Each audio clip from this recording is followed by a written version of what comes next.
Hello everyone! This video is the next part in my series where I try to explain the lore of the first 7 Five Nights at Freddy's games. Just to be clear, I don't know everything. I'm just trying to explain what I know, and I might miss things or get things wrong, but I do try to explain everything in the game itself. Beyond that, I don't know much. Also, feel free to subscribe, it would help me out a lot, and if you enjoy the video, please leave a like. Enjoy the video. Five Nights at Freddy's 2 is presented as a prequel disguised as a sequel, and understanding its lore requires first untangling its place in the timeline. The game is set in a newer Freddy Fazbear's Pizza location that is already failing, despite being advertised as a safer, more kid-friendly reboot of the brand. This immediately establishes a central theme of the series, the attempt to cover up past tragedies through superficial upgrades rather than addressing the real cause. Although the game was released after the first title, multiple details confirm it takes place earlier, most notably the use of the older withered animatronics, phone dialogue referencing future events, and the fact that the restaurant is still operational during the week. This location exists during a transitional era where the company is experimenting with new technology while still being haunted by unresolved crimes from earlier restaurants.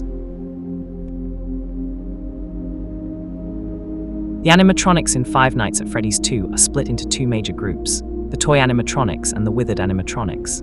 The toy animatronics are designed to look friendlier and more modern, equipped with facial recognition software that can supposedly detect criminals. This feature is heavily implied to be a response to earlier child disappearances, suggesting the company knows exactly what went wrong before, but refuses to acknowledge it openly. Ironically, these advanced systems do nothing to prevent further danger, reinforcing the idea that technology cannot fix moral corruption. The withered animatronics, on the other hand, are broken, aggressive, and visibly damaged, acting as physical remnants of the past. Their hostility suggests that whatever spirits inhabit them have been neglected and discarded, and their presence in the building shows that the company is literally storing its violent history in the back room instead of confronting it. At the core of the game's lore is the continued presence of murdered children whose souls possess the animatronics.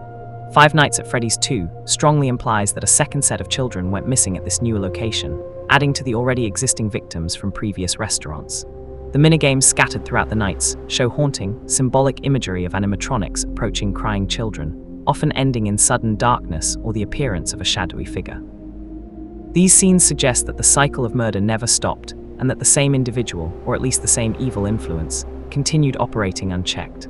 The possession itself is portrayed not as a deliberate act by the children, but as a tragic consequence of their bodies being hidden within animatronic suits, binding their souls to machines that now act on fear, confusion, and anger rather than logic. One of the most important figures in Five Nights at Freddy's 2 is the puppet, also known as the marionette.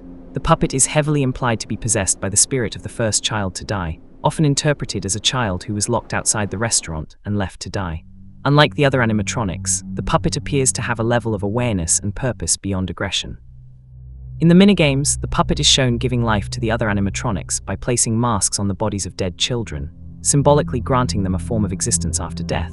This establishes the puppet as a tragic protector figure, attempting to give meaning or justice to the deaths by ensuring the children are not forgotten.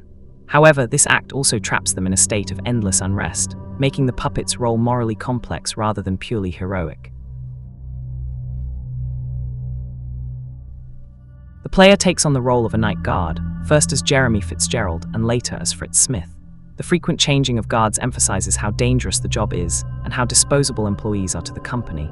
Phone dialogue hints that Jeremy may be moved to the day shift, placing him directly in harm's way during a major incident.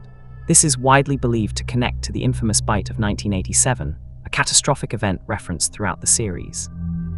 The game strongly suggests that one of the animatronics, likely in an altered or malfunctioning state, attacks a human during the day, leading to severe injury.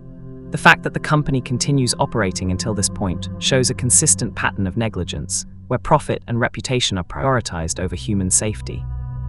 One of the most intriguing and debated elements of Five Nights at Freddy's 2 is the brief appearance of Fritz Smith, the night guard who replaces Jeremy Fitzgerald on the final night and is immediately fired for odor and tampering with the animatronics. On the surface, Fritz Smith appears to be a throwaway character, but the circumstances surrounding his employment strongly suggest he is far more important. The reasons for his termination mirror those given for Mike Schmidt in the first game, creating a deliberate parallel that implies these two guards may be the same person using different names. This has led to the widely held theory that Fritz Smith is actually Michael Afton, operating under an alias. If this is true, it reframes Fritz's actions not as incompetence, but as intentional interference. The accusation of tampering suggests that he may have been attempting to interact with or disable the animatronics, possibly to uncover the truth behind the hauntings or to free the spirits trapped inside. The mention of odor, which seems strangely specific and repeated across games, is often interpreted symbolically rather than literally, hinting at Michael's decaying state if he has already been involved in supernatural events tied to his family. Within the larger narrative, Michael Afton is often portrayed as a character driven by guilt and responsibility, seeking to undo, or at least understand, the damage caused by his father. Fritz Smith's sudden appearance, immediate rule-breaking, and equally sudden removal from the job align with this idea of a lone figure moving from location to location, inserting himself into dangerous environments not for money, but for answers. Five Nights at Freddy's 2 is the game that finally contextualizes the bite of 1987, an event that looms over the entire franchise, while the game never explicitly shows the bite. It builds tension toward it through dialogue, warnings, and animatronic behavior. The toy animatronics are allowed to roam freely during the day, interacting with children, which is framed as normal until it becomes horrifying in retrospect. The bite represents the moment when the company's lies collapse and the danger becomes undeniable. It marks the end of this restaurant and leads directly to the stricter rules seen in later timelines, including the limited movement of animatronics and the use of night-only operation. Corporate denial and repetition.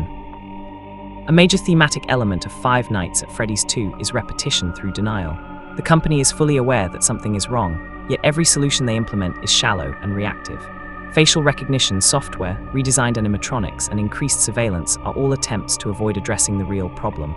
Someone inside the system committed terrible acts, and the victims were never properly acknowledged. This refusal to confront the truth allows the supernatural consequences to grow stronger over time. The haunted animatronics become more aggressive, the environment more hostile, and the cycle of suffering more entrenched. The game suggests that as long as the truth is buried, the past will continue to manifest in violent and unpredictable ways. Five Nights at Freddy's 2 is not just a horror game about surviving animatronics. It is a story about unresolved trauma and institutional failure.